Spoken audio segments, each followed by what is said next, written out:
लेकिन गौर किया जाए तो इस मौजू का ताल्लुक हर मुसलमान से है और खास तौर से हर उस मुसलमान से है जो किसी भी तरीके के कारोबार से, बिजनेस से, तिजारत से वाबस्ता है। कानपुर की सरजमीन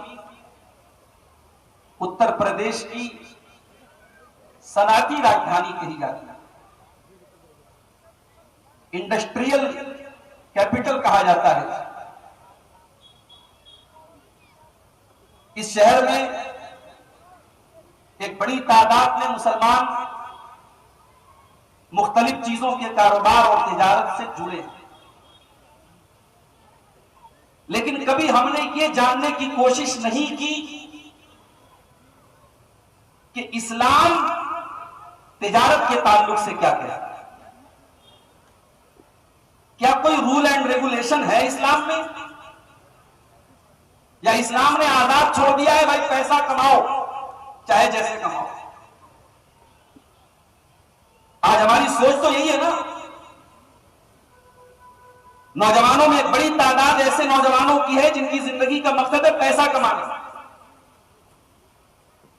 वो पैसा हलाल तरीके से आ रहा है या हराम तरीके से आ रहा है, ये मैटर नहीं करता, बस बिल्डिंग बननी चाहिए, बैंक बैलेंस मजबूत होना चाहिए, बीवी बच्चों को आरामदेह जिंदगी मिलनी चाहिए। तो पहले तो हम इस बात पर गौर करें कि इस्लाम का दौलत के ताल्लुक से क्या नजरिया है। क्या इस्लाम में माल कमाना, पैसा कमाना कोई खराब चीज है? कुरान करीम की 29वें पारे की एक आयत मैंने आपके सामने पढ़ी है। अल्लाह तबारक व तआला अपना एक एहसान बयान करता है कि हमने जमीन को पैदा किया। वल्लज़ी जअल लकुमुल अर्ज़ ज़लूला, अल्लाह की जात वो है जिसने तुम्हारे लिए जमीन को बनाया, जमीन को नर्म बनाया, चलने के काबिल बनाया, सफर करने के काबिल बनाया। फमशू फी मनाकिबिहा वकुलू मिन रिज़्क़िही व इलैहिन नुशूर। ऐ मेरे बंदो, तुम जमीन के किनारों में सफर करो, जमीन के किनारों में चलो, शहर शहर दौरा करो, करिया करिया दौरा करो, गांव गांव सफर करो, तिजारत करो, बिजनेस करो। वकुलू मिन रिज़्क़ी, और अल्लाह के रिस्क से फायदा उठाओ। पता ये चला कि इस्लाम रोजी रोटी कमाने के लिए मोटिवेट कर रहा है, इस्लाम बिजनेस करने के लिए मोटिवेट कर रहा है, इस्लाम बिजनेस करने से रोक नहीं रहा है। और आगे बढ़िए, कुरान का 28वां पारा उठाइए। या अय्युहल्लज़ीना आमनू इज़ा नूदिया लिस्सलाति मिन यौमिल जुमअति फसअू इला ज़िक्रिल्लाह। ऐ ईमान वालों, जब जुमा के दिन जुमा की अजान हो जाए, जुमा का ऐलान हो जाए, पता लग जाए जुमा का टाइम हो गया, फसअू इला ज़िक्रिल्लाह, तो अल्लाह के जिक्र की तरफ दौड़ जाओ। वज़रुल बई, और अपने कारोबार को, अपने लेन देन को बंद कर दो। ज़ालिकुम खैरुल लकुम इन कुंतुम तालमून, यही तुम्हारे हक में बेहतर है अगर तुम जानते हो। जुमा का टाइम हो गया, दुकान बंद कर दो, कारोबार बंद कर दो। हमारे यहां बहुत सारी जगहों पे जुमा के दिन लोग बंदी मनाते हैं। जुमा का दिन छुट्टी का दिन, जुमा के दिन काम नहीं होगा, धंधा नहीं होगा। कुरान क्या कह रहा है? फैज़ा क़ुज़ियतिस सलातु फंतशिरू फिल अर्दि वब्तगू मिन फ़ज़लिल्लाह। ऐ मेरे बंदो, जैसे ही जुमा की नमाज खत्म हो जाए, तुम जुमा की नमाज से फारिग हो जाओ तो आराम करने न बैठ जाओ, सुस्ताने न बैठ जाओ। फंतशिरू फिल अर्दि, जुमा की नमाज के लिए तुमने बिजनेस बंद किया था, तुमने दुकान बंद की थी, जुमा खत्म हो गया, बिजनेस को दोबारा स्टार्ट कर दो, जमीन में फैल जाओ। फंतशिरू फिल अर्दी वब्तगू मिन फज़लिल्लाह, और अल्लाह के फजल को तलाश करो। इस्लाम रोजी रोटी को अल्लाह का फजल कह रहा है। इस्लाम माल को अल्लाह का फजल कह रहा है। माल इस्लाम में कोई बुरी चीज नहीं है। और मुझे कहने दीजिए कि आज हम और आप, हमारी मुसलमान कौम, हमारे खास तौर से हमारे नौजवान भाई दीन से तो दूर है ही, दुनिया से भी दूर है। ना तो ये दीन के मामले में कामयाब है, ना दुनिया के मामले में कामयाब है। किसी शहर में बड़े बड़े कारोबारियों की लिस्ट निकालो तो मुसलमानों के नाम उंगलियों पर गिने जाते हैं। हमारे दुश्मन हमारा मजाक उड़ाते हैं कि ये कौम तो पंचर बनाने के लिए पैदा हुई है, ये कौम तो मजदूरी करने के लिए पैदा हुई है। मेरे भाइयों, हमारे नबी ने, हमारे इस्लाम ने, हमारी शरीयत ने हमें अपने ख्वाबों को हमेशा बुलंद रखने की तालीम दी। आप कभी तारीख का मुताला करें। मक्का के मुहाजिरीन हिजरत करके मदीना पहुंचे। भाई दुनिया में कोई भी मुल्क, जितना भी तरक्की याफ्ता मुल्क हो, अगर उस मुल्क में अचानक दूसरे मुल्क के बहुत सारे लोग आ जाएं तो वहां की इकोनॉमी क्रैश हो जाएगी। इसीलिए दुनिया में बहुत मुश्किल से किसी दूसरे मुल्क के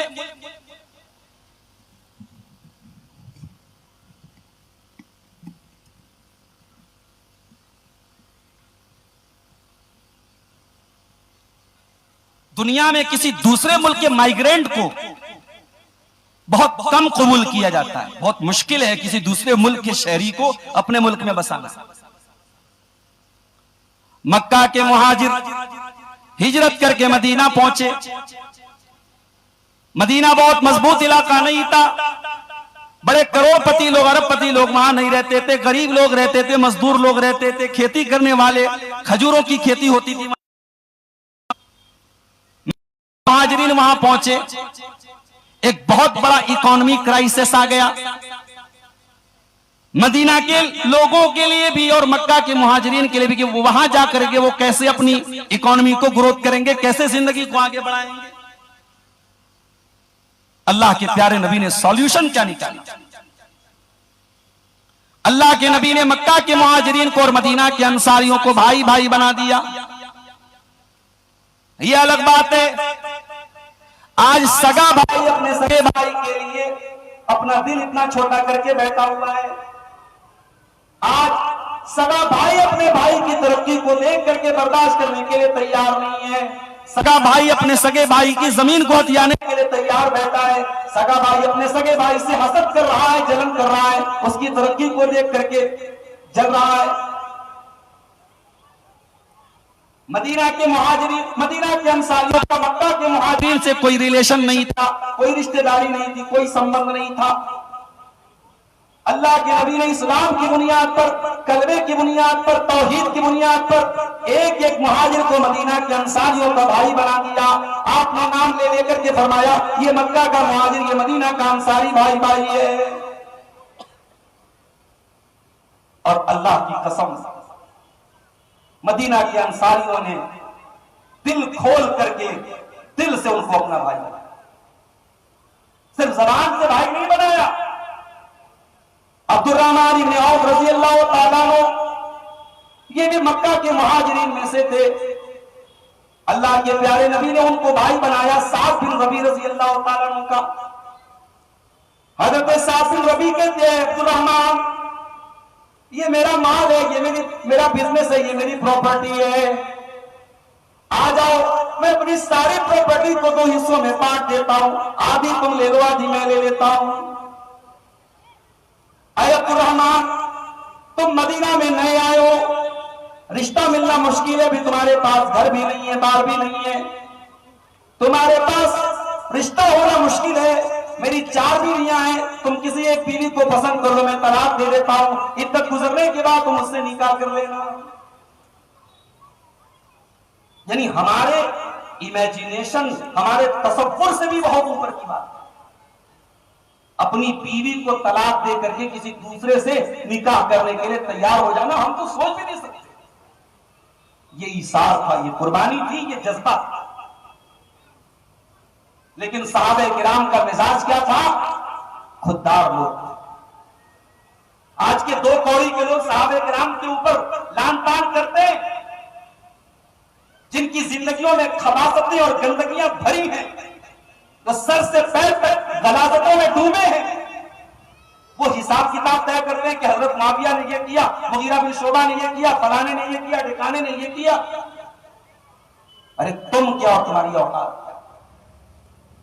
तुम ताकत पढ़ के मर जाओ, रोजा रख रख के चूजा बन जाओ। रब्बे काबा की कसम, मेरे नबी के किसी एक सहाबी के पांव की धूल के बराबर नहीं। ये वो आंखें हैं जिन्होंने जमात मुस्तफा का दीदार किया। ये वो हाथ थे जिन्होंने मोहम्मद अकरम से मुसाफा किया। ये वो लोग थे जिन्होंने कुरान को उतरते हुए देखा। सहाबे किराम जैसी शख्सियतें, उनके जैसी जमात इस रूए जमीन पर न पैदा हुई है न होगी। मेरे हमें फख्र है, अल्लाह ने अगर हमें सबसे बेहतरीन रसूल अता फरमाया है, तो तमाम नबियों के साथियों के मुकाबले में सबसे वफादार, सबसे जानिसार, सबसे बेहतरीन साथी भी अल्लाह ने हमारे नबी को अता।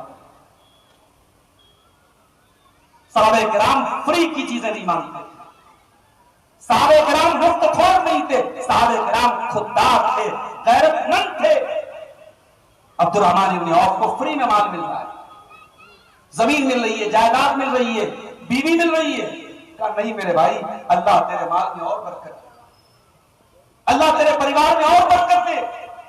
मुझे न तेरी जमीन चाहिए न तेरी जायदाद चाहिए, मैं बिजनेसमैन आदमी, मुझे मार्केट का पता बताओ, मैं बिजनेस स्टार्ट करूं। आज हमारे मुसलमान भाई यहां से लेकर सऊदी तक में गया, खासतौर से हमारे इंडियन मुसलमान, वो तिजारत से भागते हैं।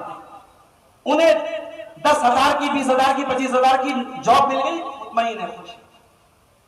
दूसरे हमारे पड़ोसी मुल्क के मुसलमानों को मैंने सऊदी में देखा, बड़े बड़े होटल खोल के बैठे, वहां हुकूमत का सपोर्ट भी उनको हासिल है, उनके अंदर गट्स है, उनके अंदर हिम्मत है। तिजारत के लिए हिम्मत चाहिए। अब्दुर्रहमान बिन औफ ने कहा बाजार का पता बताओ, और बाजार कौन सा बाजार था? उस वक्त मदीने में यहूदियों के हाथ में पूरा कैपिटल था। एक बाजार था, उसका नाम था सूक़े बनी कैनुका।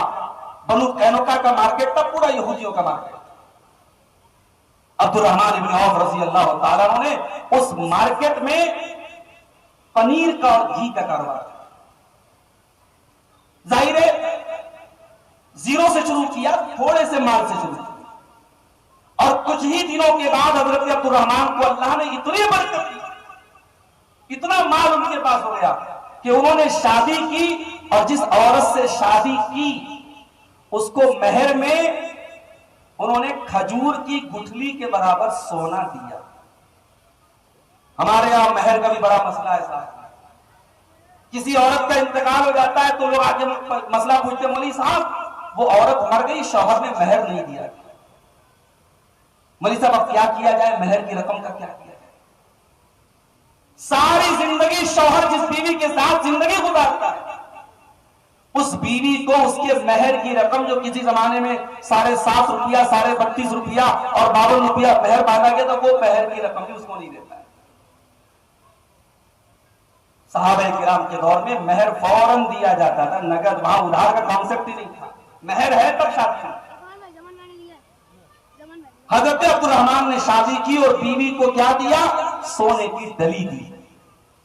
और जब अल्लाह के नबी को पता चला, अल्लाह के नबी ने कहा कि अब्दुर्रहमान जब शादी कर ली है तो वलीमा भी करो, औलिम वलो बिशातिन, वलीमा करो, चाहे बकरी ही ज़बह करके वलीमा करो, लेकिन वलीमा करो। तो ये सहाबा से मिले। सहाबे किराम ताजिर और बिजनेसमैन थे, और इसलिए क्योंकि नबी ने उनको सिखाया था। अल्लाह के नबी से पूछा गया सबसे बेहतरीन कमाई कौन सी कमाई? यह मुस्तदरक अल हाकिम की सही रिवायत है। अय्युल कस्बी अत्यब, अय अल्लाह के नबी सबसे बेहतरीन कमाई कौन सी कमाई है? आपने फरमाया अमलुर रजुली बियदिही, एक इंसान अपने हाथ से काम करे, अपने हाथ की कमाई खाए, यह सबसे बेहतरीन कमाई। इस्लाम में भीख मांगने की, लोगों के सामने हाथ फैलाने की, लोगों का मोहताज बने रहने की गुंजाइश है। अगर आपके हाथ पैर सलामत हैं, आप कुछ कर सकते हैं, और फिर भी आप दूसरों के आगे हाथ फैलाते हैं, इस्लाम की नजर में आपसे घटिया कोई इंसान। अल्लाह के नबी फरमाते हैं जिस इंसान के पास ताकत है और फिर भी वो भीख मांगता है, लोगों से मदद मांगता है, कयामत के दिन वो इस हाल में आएगा, लई सफी वजही मुज़अतुल लहमिन, उसके चेहरे पर गोश्त नहीं होगा, उसके चेहरे पर सिर्फ हड्डी होगी, उसका चेहरा बेरौनक होगा। पहचान लिया जाएगा कि ये दुनिया में भिखमंगा था, गदागर था, लोगों से भीख मांगता। और आखिरत में छोड़ो, मैं दुनिया की बात करता हूं। मैंने तजर्बा किया और देखा है कि जो लोग इस्तेताब के बावजूद, ताकत के बावजूद लोगों से मदद मांग मांग करके अपना घर चलाते हैं, उनके चेहरों की रौनक खत्म हो गई, उनके चेहरों का वकार खत्म हो गया, उनकी माशरे में इज्जत खत्म हो गई। इस्लाम अमल वाला दीन है। अल्लाह के नबी ने फरमाया सबसे बेहतरीन कमाई अपने हाथ की कमाई है। वल बैउल मबरूर, और अपने हाथ की कमाई के बाद दूसरे नंबर पर सबसे बेहतरीन कमाई वो तिजारत है जो बै मबरूर हो। ये मबरूर का मतलब क्या होता है? मबरूर बना है बिर से, बिर माने नेकी, नेकी वाली तिजारत, जिस तिजारत के जरिए भी नेकी हो रही है।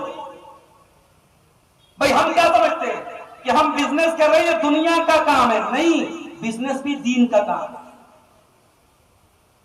जिस कारोबार के जरिए, जिस बिजनेस के जरिए आप अपने बीवी बच्चों का पेट पालते हैं, जिस कारोबार और बिजनेस के जरिए आपकी मस्जिदें चल रही हैं, आपके मदरसे चल रहे हैं, आपके दीनी इदारे चल रहे हैं, वो कारोबार खुद अपने आप में बहुत नेकी का काम है, सवाब का। नबी ने फरमाया वो तिजारत जिसकी बुनियाद नेकी के ऊपर। उलमाए किराम ने लिखा है कि वो तिजारत जिसकी बुनियाद नेकी की बुनियाद पर हो, वो ऐसी तिजारत है जो इस्लाम के तकाज़ों के मुताबिक हो, जिसमें झूठ ना हो, जिसमें बेईमानी ना हो, जिसमें धोखाधड़ी ना हो, जिसमें फ्रॉड ना हो, जिसमें सूद और ब्याज ना हो। इस्लाम तिजारत करने की तालीम देता है। मुझे कहने दीजिए, मुझे इजाजत दीजिए, हमारे यहां बहुत सारे लोगों का एक नैरेटिव बनाया गया कि माल बहुत अच्छी चीज है।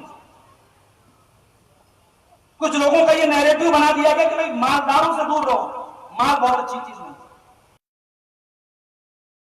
कोई इबादत बगैर माल के नहीं अदा हो सकती। भाई हज है, हज अभी हज कमेटी वाले कितना ले रहे? 4 लाख के करीब ले रहे। मियां बीवी को हज करने जाना है, 10 लाख रुपया चाहिए, बगैर माल के आप हज नहीं कर सकते। ज़कात अदा करना है, कौन ज़कात देगा?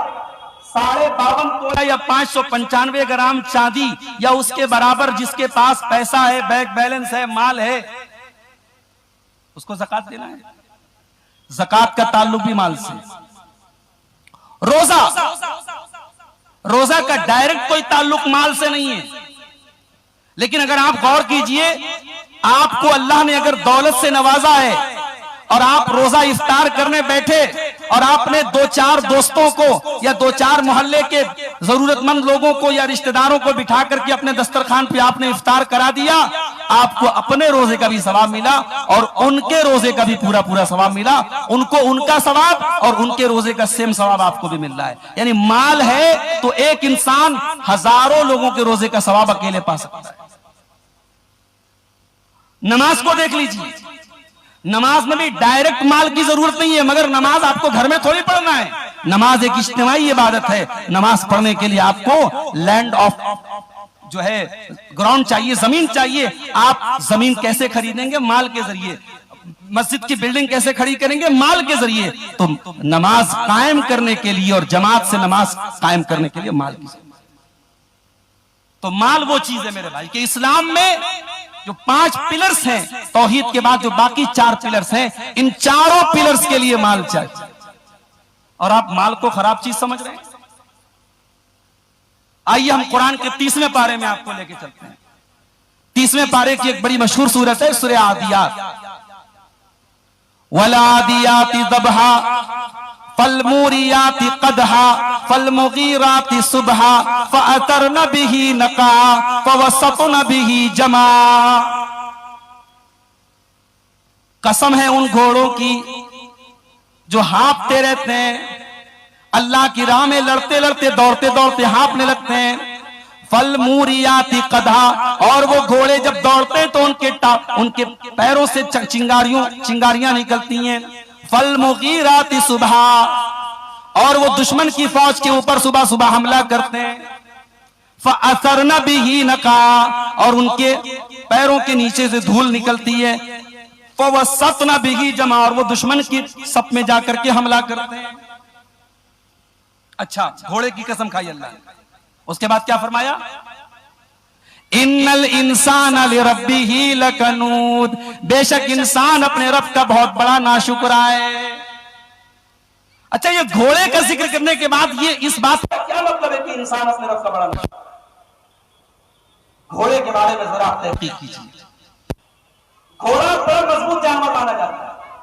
हमारे यहां जो मोटर होती है ना, मशीन, तो मोटर का जो पावर होता है उसको हॉर्स पावर बोलते हैं। 1 kilo horse power, 2 kilo horse power, ये हॉर्स क्यों कहा गया? घोड़े का जो पावर होता है बहुत ज्यादा होता है।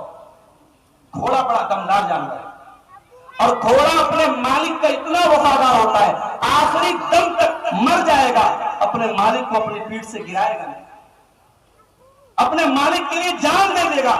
घोड़ा ऐसा जानवर है। अल्लाह ने फरमाया, ऐ इंसान, एक घोड़ा जो जानवर है, जो हैवान है, उसका मालिक उसको थोड़ा सा चारा खिलाता है, उसको पानी पिलाता है, वो अपने मालिक का इतना बड़ा वफादार है, अपने मालिक के लिए जान दे देता है। ऐ इंसान, तू तो अल्लाह का बंदा है, तेरा मालिक तो तेरी हर सांस का मालिक है, तेरे दिल की हर धड़कन को वही चला रहा है। तुझे खिलाने वाला भी वो, तुझे पिलाने वाला भी वो, तुझे ऑक्सीजन देने वाला भी वो। तू अपने मालिक का कितना बड़ा नाशुक्रा है, तू कितना बड़ा गद्दार और कितना बड़ा नमक हराम है। इन्नल इंसान लिरब्बिही लकनूद, इंसान अपने रब का बहुत बड़ा है।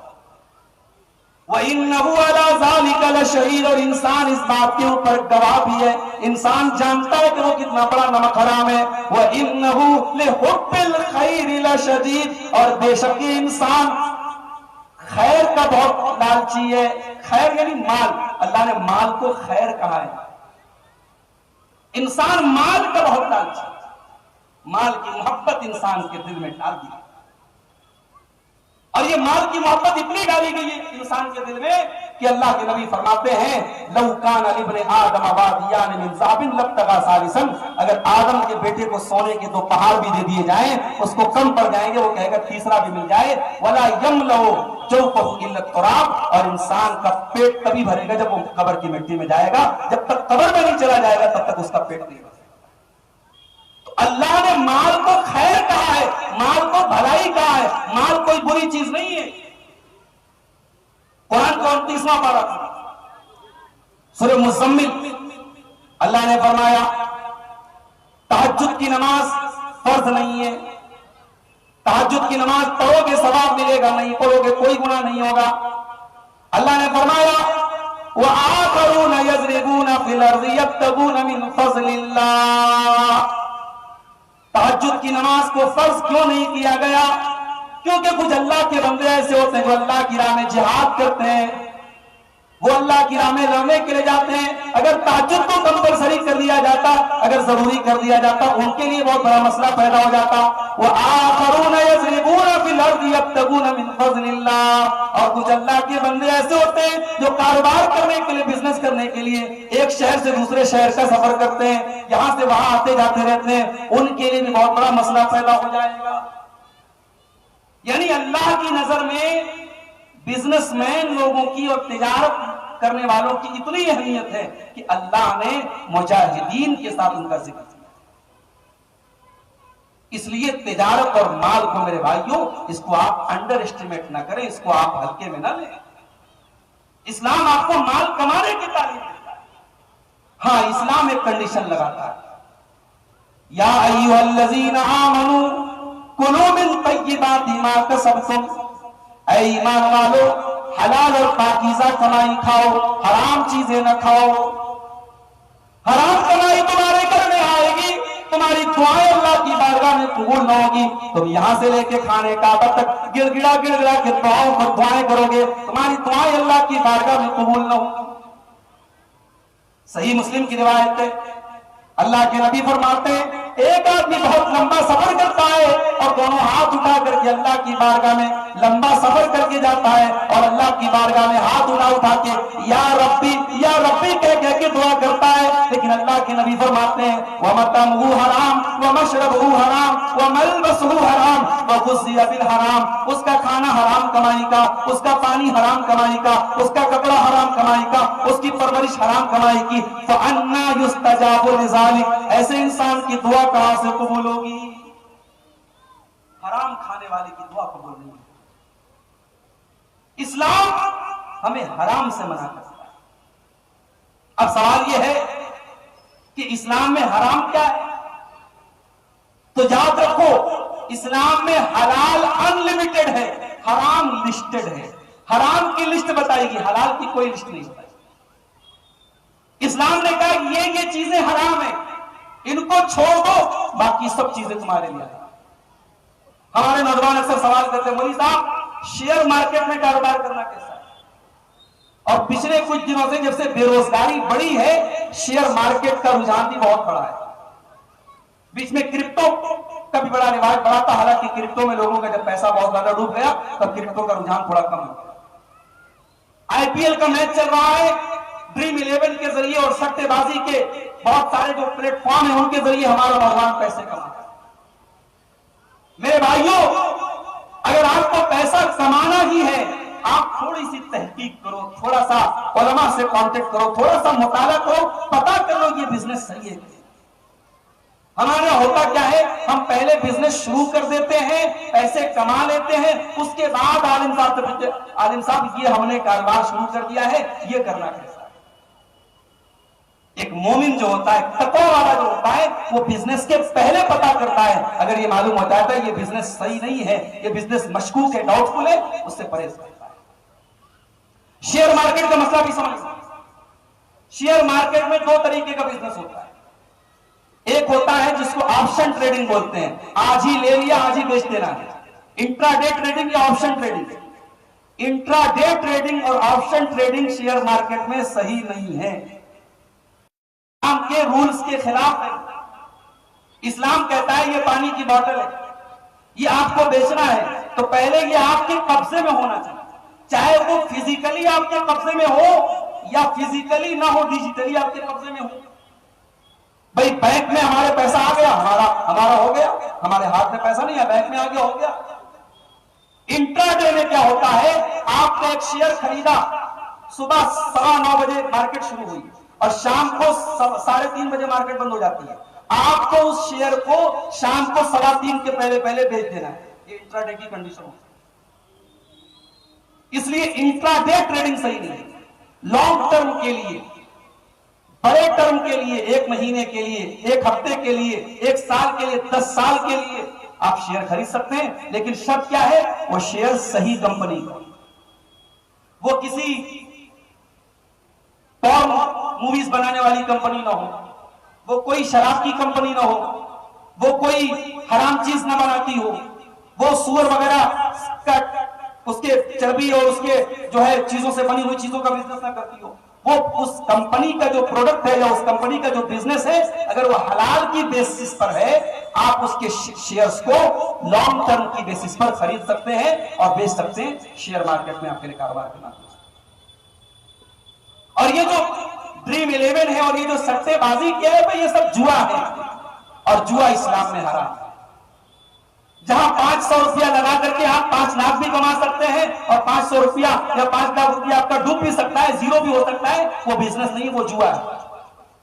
तो हमारे नौजवान पता करें। मैं हजरत रज़ियल्लाहु ताला कहा करते थे, मदीना के बाजारों में चक्कर लगा के कहा करते थे, ला यबे फी सूखिना इल्ला मन तक़वा फिद्दीन, हमारे मार्केट में वही इंसान बिजनेस करे जिसको दीन की जानकारी हो, वरना वो सूद खाएगा, चाहे चाह करके खाए या बगैर चाहे खाए, मगर वो सूद खाएगा, उसको इस्लाम की जानकारी अगर नहीं हो।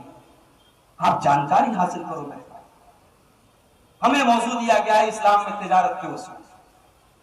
तिजारत के उसूल पर बड़ी लंबी चौड़ी किताबें लिखी गई है, मैं तफसील नहीं बताऊंगा, 3 मोटा मोटा उसूल याद है।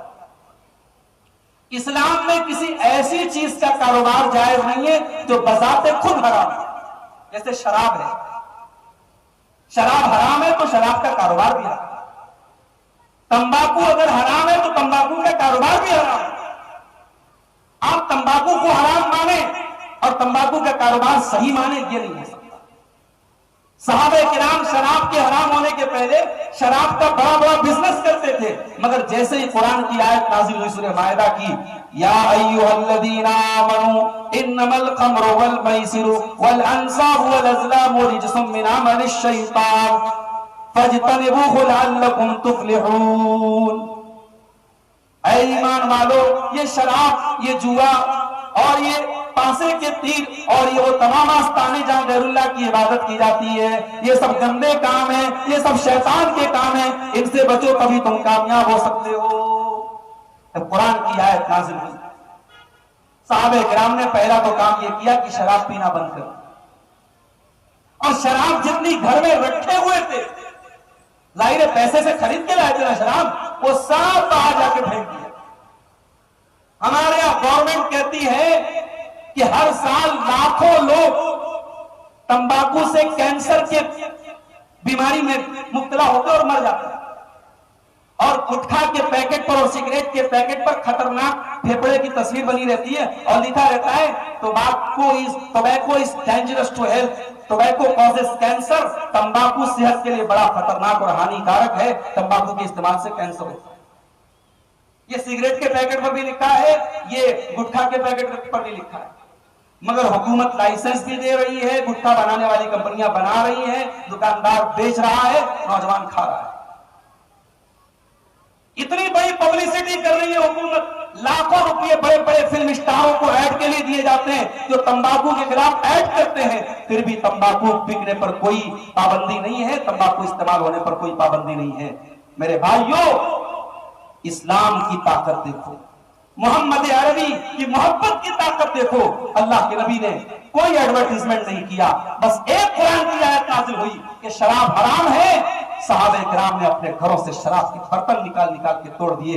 हजरत अनस कहते हैं कि मैं दस्तरखान पे बैठा खाना खा रहा था, मेरे बाप ने कहा जाओ ये शराब का बर्तन ले जाके बाहर गली में फेंक दो, सारी शराब मैंने ले जाके फेंक दिया, और जब मैंने जाके देखा तो कहते फजरत फी सिकतिल मदीना, मदीना की गलियों में शराब की नदी बह रही थी, इतनी शराब बाहर से निकली। तो शराब को सहाबा ने छोड़ दिया, शराब हराम हो गई। अब कुछ सहाबा ऐसे थे जो शराब का बिजनेस करते थे, जब उनको ये आयत पता लगी तो उन्होंने आके नबी से पूछा कि क्या आप शराब का बिजनेस हम कर सकते हैं? नबी ने कहा नहीं, शराब पीने वाले पर भी लानत, शराब पिलाने वाले पर भी लानत, शराब तैयार करने वाले पर भी लानत, शराब बेचने वाले पर भी लानत, शराब खरीदने वाले पर भी लानत। नबी ने मुतलक हराम कर दिया। साहब इकराम ने जितना भी प्रॉफिट होता रहा हो, शराब फौरन उसको बंद कर दिया, उसका बिजनेस खत्म। तो ये पहली कंडीशन है इस्लाम में तिजारत कि आपका प्रोडक्ट जो है वो हराम नहीं होना चाहिए, ना तो हराम होना चाहिए, ना हराम के लिए सपोर्टिंग प्रोडक्ट होना चाहिए। मुझसे एक साहब बिहार के मिले, उनका गुड़ का बहुत बड़ा कारोबार है। उन्होंने कहा शेख साहब गुड़ का इस्तेमाल दारू बनाने में, शराब बनाने में होता है, और मुझे मालूम है कि मेरी गुड़ को बड़ी बड़ी दारू की फैक्ट्रियां वाले ले जाके दारू बनाते हैं, तो मुझे इस गुड़ का कारोबार करना चाहिए कि नहीं करना चाहिए? मैंने उनको कुरान की एक आयत पढ़ के सुना, ताअवनु अलल बिर्रि वत्तक़वा वला ताअवनु अलल इस्मि वल उद्वान। सूरह माइदा में अल्लाह ने फरमाया नेकी और तकवा के कामों में एक दूसरे की मदद करो, और गुनाह की और ज्यादती के कामों में एक दूसरे की मदद करो। इस्लाम का बड़ा सीधा साधा उसूल है, जो गुनाह का काम है, जो हराम काम है, जो नाजायज काम है, उस पर सपोर्ट करना, उसको प्रमोट करना, उसको फैलाना, ये भी हराम है। मैंने कहा गुड़ का कारोबार करें, गुड़ अपने आप में एक जायज चीज है, मगर जिसके बारे में आपको मालूम हो जाए कि ये गुड़ का गलत इस्तेमाल कर रहा है, उसको आप गुड़ नहीं बेचेंगे। नहीं मालूम है, अनजाने में कोई लेके गया और यूज कर रहा है, वो अलग बात था। जैसे बकरीद का त्योहार आ रहा है, लोग अक्सर सवाल पूछते हैं कि गैर मुस्लिम को बकरीद की कुर्बानी का गोश्त दे सकते हैं कि नहीं दे सकते? बिल्कुल दे सकते हैं। आपका पड़ोसी है, आपका ताल्लुक वाला है गैर मुस्लिम, और वो गोश्त खाता है, आपसे उसने मांगा या नहीं भी मांगा, आपने पड़ोसी होने के नाते दे दिया, दे सकते हैं। मगर अगर मालूम है कि वो शराब पीता है गोश्त खाने के बाद, शराबी भी है, शराबी आमतौर से गोश्त के साथ शराब पीते हैं, अगर ये मालूम है कि वो शराबी है, मत दीजिए उसको। गुनाह के काम में सपोर्ट नहीं होना चाहिए। तो तिजारत का पहला उसूल यह है कि आपकी तिजारत जिस प्रोडक्ट की हो वो प्रोडक्ट जायज होना चाहिए। दूसरा उसूल, आपकी तिजारत में ट्रांसपेरेंसी होनी चाहिए। आपकी तिजारत में कोई चीज हिडन नहीं होनी चाहिए। आजकल क्या हो रहा है, बड़ी बड़ी सेल लगी रहती है, बाहर लिखा रहता है हर माल 500 रुपए का, और नीचे छोटा सा लिखा रहता है शर्तें लागू। देखा है कि नहीं आपने? नीचे बिल्कुल छोटा सा लिखा रहेगा। अब जब आप अंदर जाएंगे तो लिखा रहेगा 5000 रुपए का सामान खरीदो तब 500 रुपए का सामान फ्री में मिलेगा। ये सब ढकोसलेबाजी है। इस्लाम ये कहता है कि अगर आप कोई प्रोडक्ट बेच रहे हैं, उस प्रोडक्ट के ताल्लुक से आपकी रूल्स, आपकी टर्म्स एंड कंडीशन बिल्कुल क्लियर होनी चाहिए। आपका कारोबार बिल्कुल क्लियर होना चाहिए। और दुनिया वालों का उसूल है कि जो अपने तिजारत में धोखाधड़ी करता है और छुपा करके, उसमें कुछ बातें छुपा करके और बाद में उसको डिस्क्लोज करता है, ऐसे लोगों को दुनिया वाले ठग कहते हैं, बेईमान कहते हैं। इसीलिए अल्लाह के नबी फरमाते हैं अल-बय्यान बिल-खियार मा लम यतफर्रका। एक खरीदने वाला, एक बेचने वाला, दोनों ने सामान का सौदा कर लिया। अब दोनों को ऑप्शन है, दोनों को इख्तियार है। सामान खरीदने वाला सामान रिटर्न कर सकता है, सामान भेजने वाला पैसा दे सकता है। मा लम यतफर्रका, जब तक दोनों अलग अलग ना हो जाएं। सामान खरीदने वाले ने खरीद लिया, घर लेके चला गया, अब अगर वापस करना चाहता है तो दुकानदार की मर्जी है, वो चाहे तो वापस ले ले, चाहे तो ना ले। ये इख्तियार रिटर्न करने का या सौदे को कैंसिल करने का कब तक है? जब तक दोनों अलग नहीं होते। अब आगे सुनो अल्लाह के नबी क्या फरमाते हैं, इन सदका व बय्यना, अगर कारोबार करने वाला, बेचने वाला, खरीदने वाला दोनों सच बोल रहे हैं और अपने माल के बारे में बिल्कुल क्लियर बातें बता रहे हैं, बुरिक लहुमा फी बैहिमा, उनके कारोबार में बरकत दी जाएगी, उनके माल में बरकत होगी। हमारे बनारस से बनारस से मेरा ताल्लुक है। बनारस में साड़ी का बहुत बड़ा कारोबार, और आज साड़ी का कारोबार करने वाले बता रहे हैं कि इतनी बड़ी मंदी कभी नहीं आई थी। हो क्या रहा है? हो ये रहा है कि फ्रॉड हो रहा है। एक साड़ी है जो नकली रेशम की तैयार की है, जिसकी ओरिजिनल कीमत 5000 रुपया है, उसको कस्टमर को 20,000 की कह के ये बेचा जा रहा है कि साहब ये ओरिजिनल सिल्क है, बिल्कुल पक्का, बिल्कुल प्योर सिल्क है। क्या ये झूठ नहीं है? क्या ये फ्रॉड नहीं? अल्लाह के रसूल कह रहे हैं अगर कारोबार करने वाले सच बोलेंगे और बिल्कुल क्लियर बात करेंगे, उनके कारोबार में बरकत होगी। वह इनका दबा वह कतमा, और अगर झूठ बोलेंगे और माल बेचने वाला अपने माल के ऐप को छुपाएगा और खरीदने वाला सही कीमत न बता के बाद में दूसरी कीमत अदा करेगा, दोनों अगर झोल करेंगे और गोलमाल बात करेंगे, अल्लाह के नबी फरमाते मोहिकत बरकत बैहिमा, उनके कारोबार की बरकत छीन, और आज बरकत छीन ली गई। आज हमारे कारोबार की, हमारे माल की बरकतें छीन ली गई है मेरे भाई। इसलिए इस्लाम कहता है कि आपका कारोबार धोखाधड़ी वाला नहीं होना चाहिए, आपके कारोबार में गरर नहीं होना चाहिए। और तीसरी कंडीशन इस्लाम की यह है कि आपके माल में रिबा नहीं होना चाहिए, आपके माल में सूद नहीं होना चाहिए। अब ये सूद क्या होता है इसको समझ लो। इस्लाम में सूद दो तरीके का होता है। इस्लाम यह कहता है कि 6 चीजें ऐसी हैं कि अगर उसका कारोबार आप करेंगे तो बिल्कुल नगद होना चाहिए और ट्रांजैक्शन बराबर होना चाहिए। सोना, चांदी, खजूर, नमक जौ और गेहूं, ये टोटल 6 चीजें हैं। सोना, चांदी, खजूर, नमक, जौ, गेहूं, इन 6 चीजों का कारोबार अगर आप करते हैं तो इन 6 चीजों में से हर चीज, अगर आप सोने के बदले सोना ले रहे हैं तो कम ज्यादा नहीं ले सकते, अगर चांदी के बदले चांदी ले रहे हैं तो कम ज्यादा नहीं ले सकते, अगर खजूर के बदले खजूर ले रहे हैं तो कम ज्यादा नहीं ले सकते। अब इसकी हिकमत क्या है? उस जमाने में जो सूद और ब्याज चलता था, इन चीजों में कम ज्यादा लेकर के भी सूद और ब्याज का ट्रांजैक्शन होता था। इस्लाम ने कयामत तक के लिए इसको हराम कर दिया कि ये 6 चीजें ऐसी हैं, इनमें जब भी आप ट्रांजैक्शन करेंगे नगद करेंगे और बराबर बराबर करेंगे। हमारी माए बहनें सुन लें, जेवर पुराना हो गया, अब सोनार क्या लेके गई? सोनार ने क्या किया?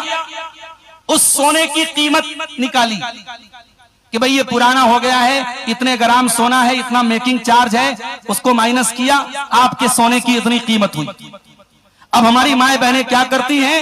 उसी दुकानदार से उस सोने को देकर और कुछ पैसा देकर के दूसरा सोना खरीदती हैं। आप उलमा से फतवा पूछ लें, ये करना सही नहीं है। इस्लाम क्या कहता है कि आप सोने के बदले सोना कम ज्यादा नहीं। अगर आपको पुराना जेवर सोनार क्या बेच रहे हैं, आप पहले बेचिए, उसकी कीमत ले लीजिए, उसके बाद आप नया खरीदिए। ये सूद की एक शक्ल है। और सूद की दूसरी शक्ल जो ज्यादा कॉमन है और जिसको हम सब सूद समझते हैं, वो क्या है? जिसको शरीयत में रिबन नसीया कहा गया। यानी मैंने आपको 100 रुपया दिया और मैंने कहा कि अगर तुमने 1 महीने के अंदर 100 रुपया मुझे दे दिया तो मैं 100 रुपया लूंगा, अगर 1 महीने से 1 दिन भी ज्यादा हुआ तो मैं 110 लूंगा। तो टाइम की जो वैल्यू मैंने आपसे ले ली, इसी का नाम सूद है, इसी का नाम ब्याज है। इस्लाम में कर्ज के ऊपर, इस्लाम में किसी को लोन दे करके उससे कोई भी प्रॉफिट कमाना, वो इस्लाम की नजर में सूद। अच्छा, ये जो सूद है हमारे यहां क्या होता है साहब? बैंक में हमने पैसा रखा, बैंक में हर क्वार्टर पर, हर 4 महीने पर बैंक का स्टेटमेंट आप निकालेंगे, आपके बैंक की पासबुक में निकालेंगे इंटरेस्ट। आपका बैंक आपको हर 4 महीने पे, हर क्वार्टर पे आपको इंटरेस्ट पे कर रहा है। आपके खाते में सूद आ रहा है, आपको पता हो कि ना हो, लेकिन आपके खाते में सूद का पैसा आ रहा है। और अगर वो पैसा आपने नहीं निकाला तो आप सूद खा रहे हैं। अब कुछ लोग कहते हैं, मौलवी साहब बैंक भी तो हमारे पैसे से पैसा बना रहा है, बैंक तो कमा रहा है हमारे पैसे से। अगर हमारे पैसे से बैंक कमा रहा है और उसी प्रॉफिट में से उसने 2%, 4% हमको ब्याज के नाम पे, इंटरेस्ट के नाम पे दे दिया, तो क्या गलत है? यही गलत है। बैंक ने आपका पैसा रखा, अब वो आपने चूंकि बैंक के पास पैसा जो रखा है, शरीयत कहती है पैसा उधार है, आपने बैंक को उधार दिया है। अब जब आप बैंक से वापस ले रहे हैं, अगर बैंक ज्यादा दे रहा है तो ये इंटरेस्ट है और ये हराम है। और याद रखो, ये इंटरेस्ट का पैसा जो हमारे अकाउंट में आ रहा है, इसको कभी अपनी जात पर खर्च मत करो, इसको निकालो। अब एक मसला ये भी पैदा होता है कि सूद के पैसे का क्या करें, इसलिए कि सेविंग अकाउंट तो सबके पास है, बगैर अकाउंट के तो कोई आदमी आज नहीं, सबके पास अकाउंट है। तो इस पैसे का क्या करेंगे? उलमा कहते हैं कि इस पैसे को आप किसी गरीब को दे दो, किसी हॉस्पिटल में किसी मरीज के ऊपर खर्च कर दो, किसी भी जरूरतमंद को दे दो, चाहे वो मुसलमान हो चाहे वो गैर मुस्लिम हो, किसी भी जरूरतमंद को दे दो, इसलिए ताकि वो पैसा इस्तेमाल हो जाए। उसको अपनी जात पर इस्तेमाल नहीं करना है, उसको कहीं जरूरतमंद को देकर खर्च करना है। माल है, जायद ही नहीं कर सकते, बैंक में छोड़े रखेंगे, बैंक वाला और इस्तेमाल करेगा, उसको निकाल करके हम किसी जरूरतमंद को दे सकते। अब कुछ लोग कहते हैं, मौलवी साहब ये बताइए, जब वो सूद का पैसा है और हमारे लिए हराम है, तो अपने किसी मुसलमान भाई को कैसे दे सकते? उसकी मिसाल ऐसे समझो, जैसे आपने किसी गरीब को पैसा दिया, उस गरीब को आपने ज़कात की रकम दी, सदका की रकम दी, आपके लिए ज़कात जायज नहीं थी, आपके लिए सदका जायज नहीं था। अब उस गरीब ने अपने घर में कोई दावत रखी और आप ही के पैसे से उसने खाना बनवाया और फ्रूट खरीदा और फल खरीदा और आपको दावत दी। अब आप उसके घर पे जाके दावत खा रहे हैं, तो क्या आप ज़कात खा रहे हैं? नहीं, आप ज़कात नहीं खा रहे। वो ज़कात उसके लिए ज़कात थी, अब चूंकि वो दावत दे रहा है आपके लिए वो माल ज़कात का नहीं है। इसी तरीके से सूद और ब्याज की रकम को हम किसी गरीब और जरूरतमंद को दे देंगे और उसके हक में हराम नहीं है, उसको अपने ऊपर इस्तेमाल करना। ये जैसे बात लोगों ने कहा कि लैट्रीन बनवा दिया जाए, ये रास्ते पे खर्च कर दिया जाए, वो सही बात नहीं है। लैट्रीन भी हमारी बेसिक जरूरत है, रास्ता भी हमारी बेसिक जरूरत है। अपनी बेसिक जरूरतों में हम सूद की रकम खर्च नहीं कर सकते। और ये जो सूद का मामला है मेरे भाई, इसको आज इंसान बड़ा हल्के में लेता है। आज बड़ी आम बात है, इंटरेस्ट लोग एफडी कराते हैं। अपने पैसे के जरिए पैसा कमाने का सबसे सिक्योर तरीका हमारे मुल्क में क्या है? एफडी कराना। बैंक में पैसा एफडी रख दिया, हर साल 3% 4% उस पर हमको बैंक इंटरेस्ट दे रहा है। हराम है ये। और अगर गौर किया जाए तो इस तरीके से पैसा कमाने के रास्ते से बिजनेस बंद होता है। जब करोड़पति लोग, अरबपति लोग ये तरीका अपनाएंगे, अपना पैसा बैंक में रख के एफडी के जरिए पैसा कमाएंगे, उतना पैसा ब्लॉक हो गया, बिजनेस उस पैसे से नहीं हो रहा है। और इस्लाम बिजनेस करने की तालीम देता है। और याद रखो, जिस मुल्क में, जिस समाज में, जिस माशरे में सूद और ब्याज आम हो जाता है मेरे भाइयों, उस माशरे से बरकतें खत्म हो जाती हैं। वहां मकान तो शानदार मिलेगा, वहां घरों में एसी भी मिल जाएगी, वहां घरों में कालीन भी मिल जाएगा, घरों में बेहतरीन डेकोरेशन भी मिल जाएगा, मगर घर में बरकत न होगी। माँ और बच्चों में, औलाद और माँ बाप में, भाई और बहन में, मियाँ और बीवी में हमेशा खटपट रहेगी। घरों की बरकतें आज खत्म हो गई। क्यों? क्योंकि कुरान कहता है यमहकुल्लाहु रिबा व युर्बिस सदकात, अल्लाह सूद को मिटाता है और अल्लाह सदका खैरात को बढ़ाता है। आप अल्लाह की राह में सदका खैरात करेंगे, अल्लाह और बरकत देगा। और जो सूद के जरिए आप पैसा कमाएंगे, अल्लाह कहता है उस सूद और ब्याज को हम मिटाते हैं। और कोई सूद और ब्याज को हल्के में न ले। ये इतना बड़ा गुनाह है कि अल्लाह कुरान में कहता है फ़इल्लम तफ़अलू फ़अज़नू बिहर्बिन मिनल्लाहि व रसूलिही, अगर तुमने सूद और ब्याज का लेन देन बंद न किया तो तुम अल्लाह से और उसके रसूल से जंग करने के लिए तैयार हो जाओ।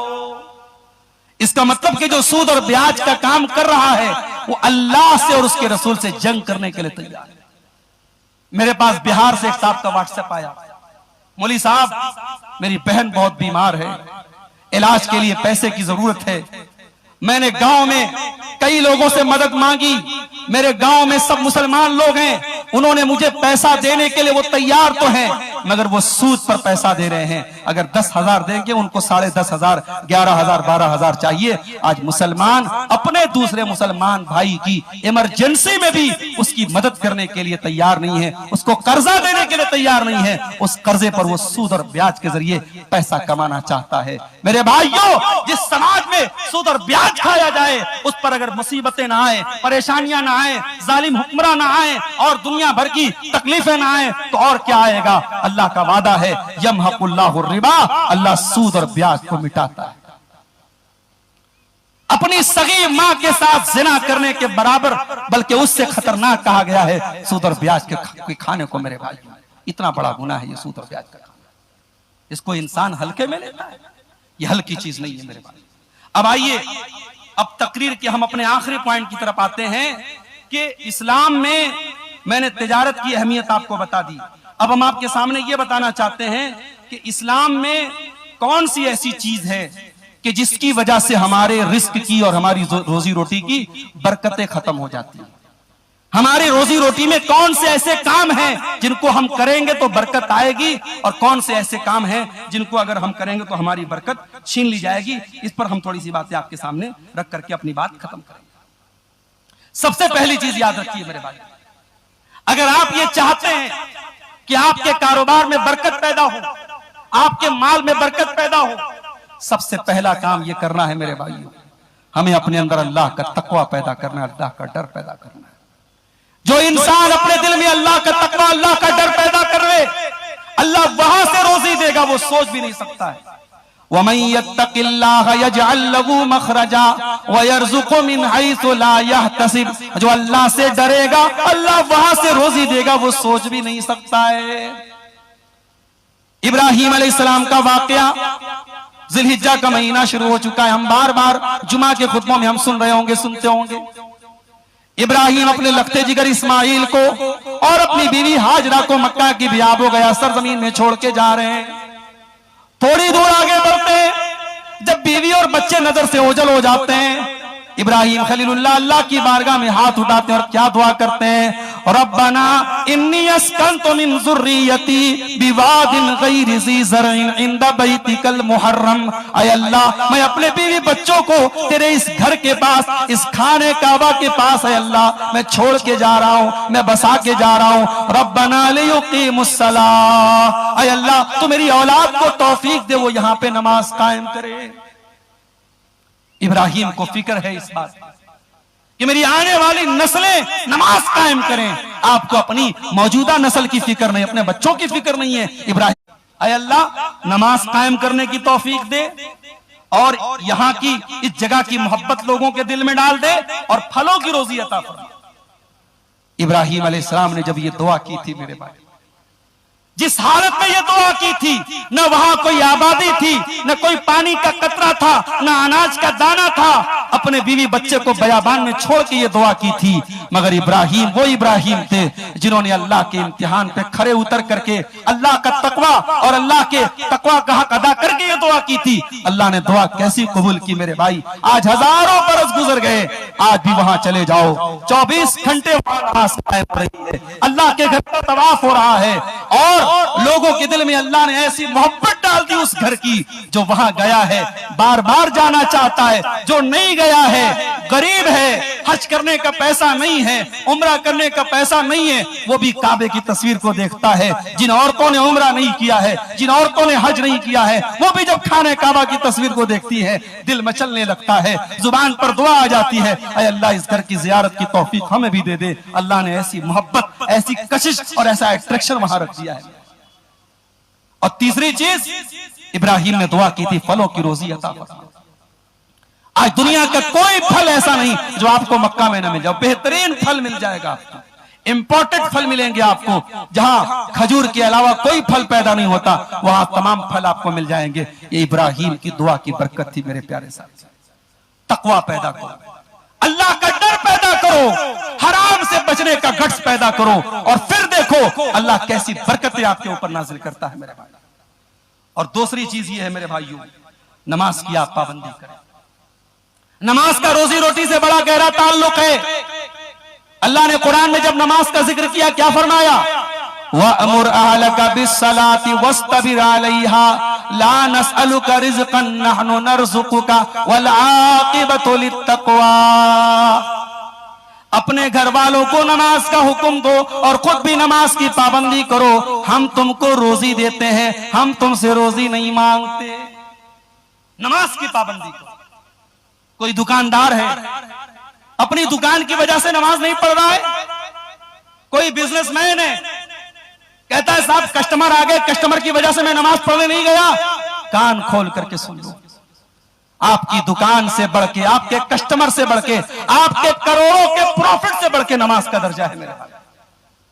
नमाज के ऊपर मुकद्दम किसी चीज को मत करो। अल्लाह कुरान में अपने नेक बंदों की पहचान बयान करते हुए कहता है, रिजालुल ला तुल्हीहिम तिजारतुन वला बैउन अन ज़िक्रिल्लाह। मेरे नेक बंदे वो हैं, मेरे मुत्तकी बंदे वो हैं, वो कारोबार भी करते हैं, वो लेन देन भी करते हैं, मगर उनका कारोबार उनको अल्लाह के जिक्र से और नमाज से कभी गाफिल नहीं करता है। यखाफूना यौमन ततक़ल्लबु फीहिल क़ुलूब वल अबसार। वो कयामत के दिन से डरते हैं जिस दिन इंसान के कलेजे और इंसान की निगाहें उलट पलट हो जाएंगी। जिसके दिल में कयामत का डर है, जिसके दिल में अल्लाह के सामने खड़े होने का डर है, वो जरूर नमाज कायम करेगा। इसलिए मेरे भाइयों नमाज कायम करें। और एक पॉइंट की बात आपको बताऊं, जाइए कुरान खोल के मेरी बात को देख लीजिएगा, मैं प्रूफ के साथ बता रहा हूं। कुरान में जहां भी नमाज का जिक्र है, कभी गौर कीजिएगा, उसके आगे पीछे जरूर खर्च करने को। अल्लज़ीना युकीमूना अस्सलाता व मिम्मा रज़क़नाहुम युनफ़िक़ून। जो नमाज कायम करते हैं और हमारी रोजी में से खर्च करते हैं। गौर कीजिएगा, कुरान में अक्सर मकामात पर नमाज के जिक्र के बाद इसका जिक्र है कि हमारी रोजी में से खर्च करते हैं। पता ये चला कि नमाज का रोजी रोटी से बड़ा गहरा ताल्लुक है। जब आप नमाज की पाबंदी करेंगे, अल्लाह रिस्क के दरवाजे आपके ऊपर खोलेगा। अगर रिस्क में बरकत चाहिए मेरे भाइयों, तो नमाज की पाबंदी कीजिए। कानपुर में चमड़े का कारोबार बड़े पैमाने पर होता था, अभी भी होता है, लेकिन कई साल से लोग बता रहे हैं कि चमड़े के कारोबार में बड़ी मंदी है। अल्लाह इस मंदी को दूर करे और हमारे जो भाई इस कारोबार से जुड़े हैं, अल्लाह उनके कारोबार में बरकत दे। मैं कुरान का एक बिजनेस आपको बता रहा हूं। एक बिजनेस ऐसा है जो कुरान हमें बताता है कि ये ऐसा बिजनेस है जिसमें कभी घाटा नहीं होता है। वो कौन सा बिजनेस है?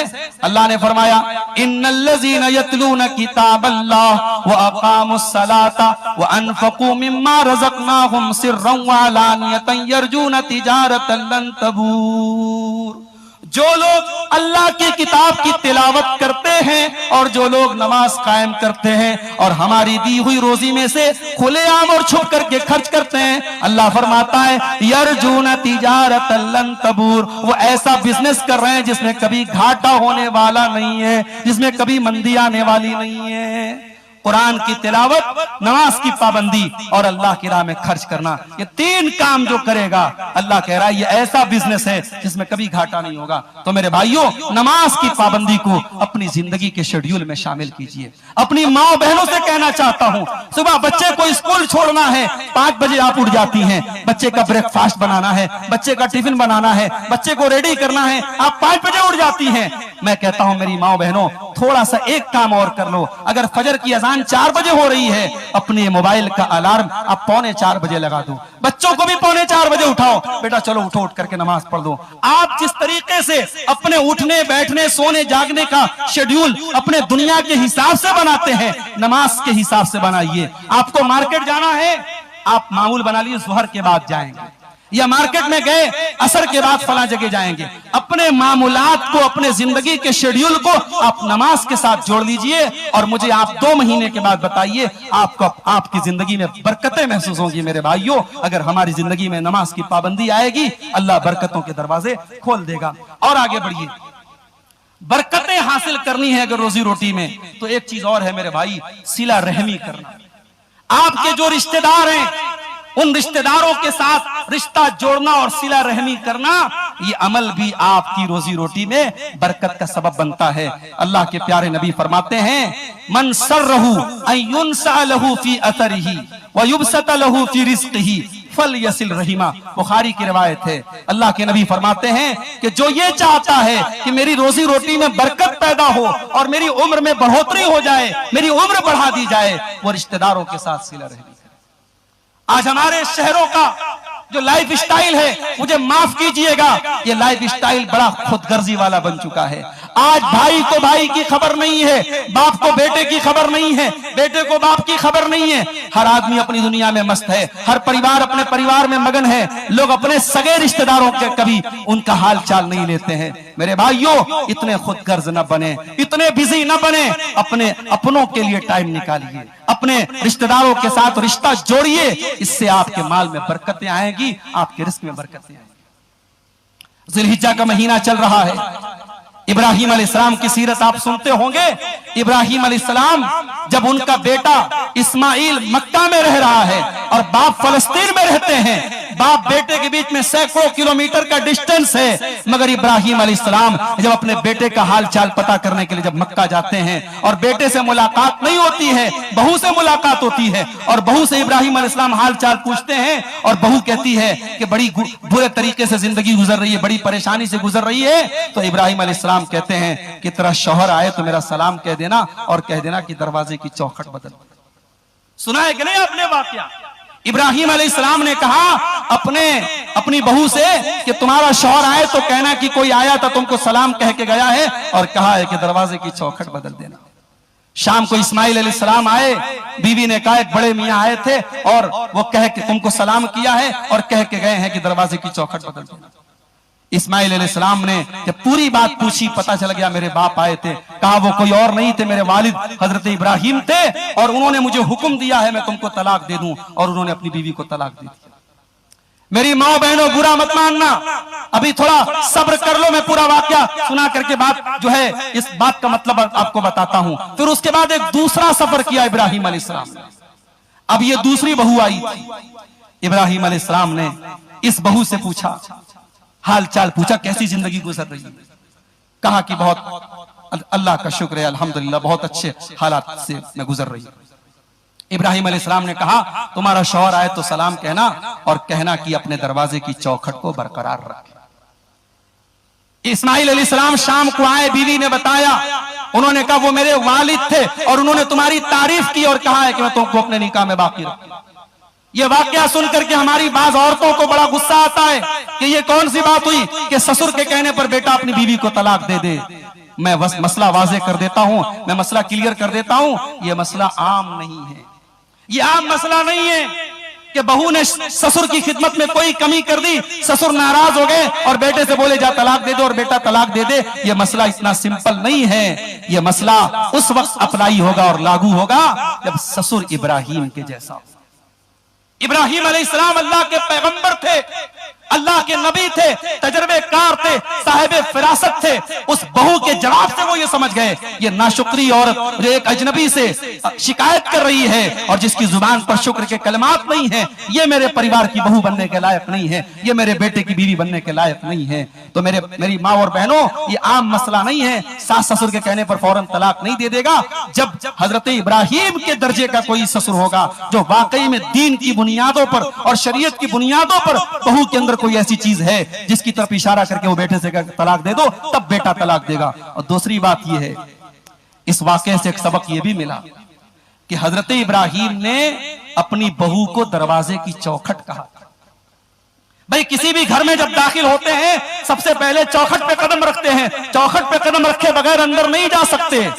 पता ये चला कि औरत घर की चौखट होती है और चौखट के बगैर घर में एंट्री नहीं हो सकती। पता ये चला कि अगर औरत सही है, औरत दीनदार है, औरत नेक है, औरत के जरिए घर जन्नत बन सकता है। और औरत अगर बेदीन है, औरत बेहया है, औरत बेगैरत है, औरत नाफरमान है, औरत बदकार है, घर को जहन्नम बना सकती है। और तीसरा मसला इस वाक़े से ये साबित हुआ कि अगर फैमिली ज्वाइंट ना हो, सेपरेट फैमिली हो, बेटा और बहू अलग रहते हैं, सास और ससुर अलग रहते हैं, सेपरेट फैमिली सिस्टम में भी इस्लाम ये कहता है कि सास ससुर अपनी बहू के हालात से जो हैं, अपने बहू के और बेटे के हालात से वाकिफ रहें। इब्राहिम अलैहिस्सलाम ये सोच करके नजरअंदाज कर देते कौन सा मुझे यहाँ रहना है, मेरा बेटा और बहू यहाँ रहते हैं, मैं तो फलस्तीन में रहता हूं। मगर नहीं, बाप की जिम्मेदारी है। अगर बेटे के परिवार में कोई परेशानी है, अगर बहू के अंदर कोई मसला है,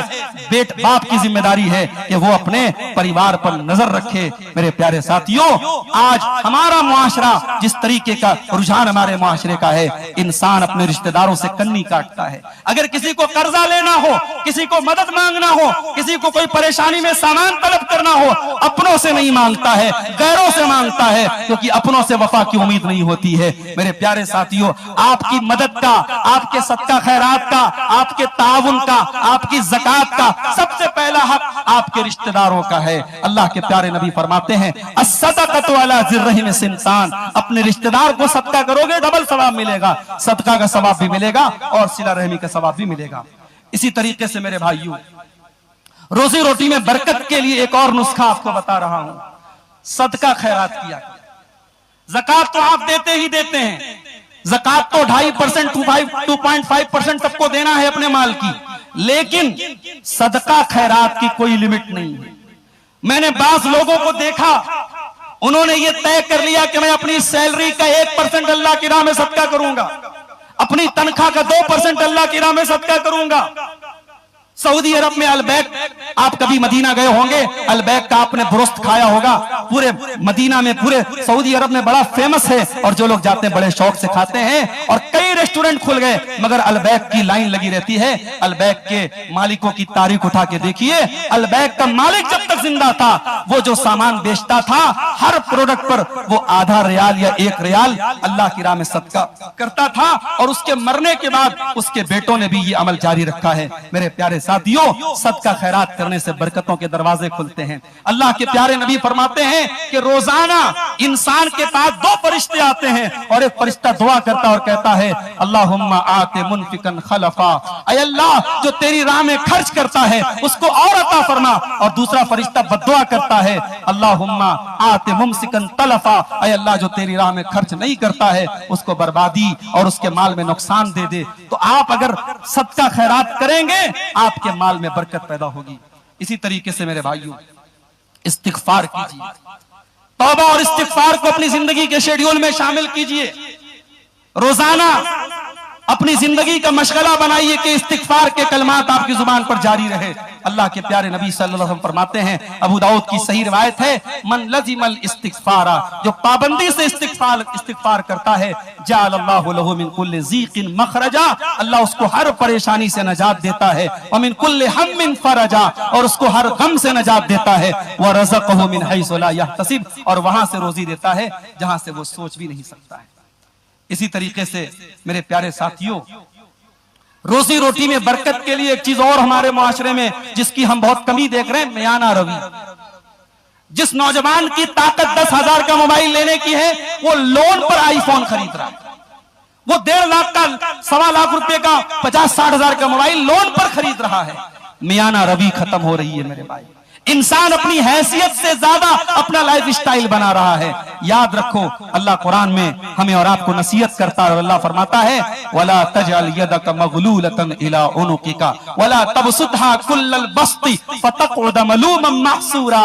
ना तो अपने हाथों को बहुत समेट लो, कंजूसी करो, और ना इतना फैला दो कि तुम्हें जलील होकर बैठना पड़ जाए। मेरे भाइयों, कहा जाता है कि जितनी बड़ी चादर हो उतना पैर फैलाना चाहिए, ये मुहावरा बोला जाता है। तो अपनी इस्तिताअत के मुताबिक अपना लाइफ स्टाइल बनाइए, मियाना रवि इख्तियार कीजिए। अगर मियाना रवि वो ज्यादा लंबे टाइम तक याद रहती हैं, सुबह के सुहाने वक्त की बड़ी बरकत होती है। इस वक्त को मैं ये नहीं कहता, अगर आप दुकान 10 बजे खोलते हैं, सुबह फजर के बाद खोलेंगे, शायद कोई कस्टमर नहीं आएगा। जरूरी नहीं कि आप दुकान खोल लें, मगर उस टाइम उठ करके आप कुछ ना करें, बैठ करके कुरान की तिलावत कर लें, कुछ बैठ करके हिसाब किताब कर लें, कुछ वर्जिश कर लें, कुछ वॉकिंग कर लें, उस सुबह के वक्त की बरकत का जरूर फायदा उठाएं मेरे भाइयों, उससे बरकतों के दरवाजे खुलेंगे। और ये 2 सवालात आए हैं, इनका जवाब देकर के चूंकि हमारे दीगर उलमा भी तशरीफ ला चुके हैं, हम बात अपनी खत्म करेंगे। एक ये सवाल आया है कि आज के टाइम में लोग एक दूसरे को काम दिलाते हैं, उसमें 2 या 5% पैसे लेते हैं, तो क्या ये भी सूद है? ये सूद नहीं है, ये भी आज के दौर में एक बिजनेस है। ये जो है ना,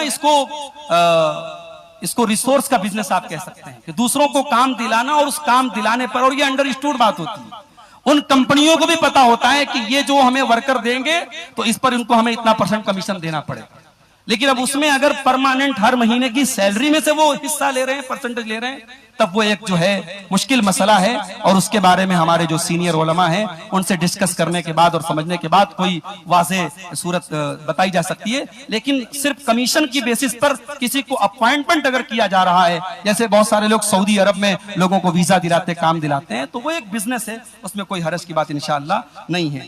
और एक सवाल ये आया है कि हालत हैज में, औरतों के बारे में आया है कि हालत हैज में कुरान की तिलावत कर सकती हैं या नहीं कर सकती। बहुत इख्तलाफ है इस मसले में, लेकिन सारी चीजों को रख करके जो राजिह बात नजर आती है, जो मजबूत बात नजर आती है, वो ये है कि औरतें हैज की हालत में कुरान की तिलावत कर सकती हैं, कोई हरज की बात नहीं है। बस ये है कि वो मुसहफ को, कुरान को डायरेक्ट हाथ से टच ना करें। अगर वो कुरान पढ़ रही हैं तो दस्ताने से या दुपट्टे से कुरान को टच करें, डायरेक्ट हाथ से ना करें। अगरचे इसमें भी इख्तलाफ है, लेकिन ये यानी इख्तलाफात से निकलने का एक बेहतर रास्ता है कि अगर हम इस पर अमल करें कि औरतें कुरान की तिलावत करें, लेकिन डायरेक्ट कुरान को न छुएं, दस्ताने से छुएं या फिर वो कपड़े से छुएं। और अगर कुरान याद है उनको और उनको यानी बाई हार्ट पढ़ना है, मुंहज़बानी पढ़ना है, तो कभी भी पढ़ सकती हैं। इसी तरीके से मोबाइल में अगर कुरान पढ़ रही हैं तो मोबाइल का हुक्म मुसहफ का नहीं है, मोबाइल हाथ में लेके हालत हैज में भी पढ़ सकती हैं। अल्लाह के रसूल के दौर में औरतों के साथ ये मसला था और इसकी कोई वाज़ेह दलील मौजूद नहीं है कि अल्लाह के नबी ने अपने दौर में सहाबियात को मना किया हो कि तुम हैज़ की हालत में कुरान नहीं पढ़ सकती हो, लिहाजा औरतें उस हालत में कुरान की तिलावत कर सकती हैं, बस डायरेक्ट उसको हाथ लगाने से परहेज करेंगी। ये चंद बातें मैंने तिजारत के ताल्लुक से और रोजी रोटी में बरकत के असबाब के ताल्लुक से आपके सामने रखी हैं। दुआ है रब्बे करीम से अल्लाह ताला हम सबको हलाल और जायज रोजी खाने की और कमाने की तौफीक अता फरमाए। अल्लाह तबारक व तआला हमें हराम से बचाए। अल्लाह जब तक दुनिया में हमें जिंदा रखे अपने दर का मोहताज बनाए, किसी और के दर का मोहताज न बनाए। अल्लाह अपने हलाल के जरिए हमारे लिए काफी हो जाए और हमें हराम से बेनियाज कर दे। रब्बुल आलमीन हमारे वतन अजीज की भी हिफाजत फरमाए, हमें जालिमों के जुल्म से, शरीरों के शर से हमारी हिफाजत फरमाए। रब्बुल आलमीन हम सब के आज के इस प्रोग्राम में जमा होने को, सुनने सुनाने को कबूल फरमाए और हम सबको जब तक दुनिया में जिंदा रखे इस्लाम पर जिंदा रखे और हम सब का खात्मा ईमान पर हो। आमीन। और रब्बना तक़ब्बल मिन्ना इन्नका अंतस समीउल अलीम व तुब अलैना इन्नका अंतत तव्वाबुर रहीम व सल्लल्लाहु तआला अला नबीना मुहम्मदिन व अला आलिहि व सहबिहि अजमईन। वस्सलामु अलैकुम व रहमतुल्लाह।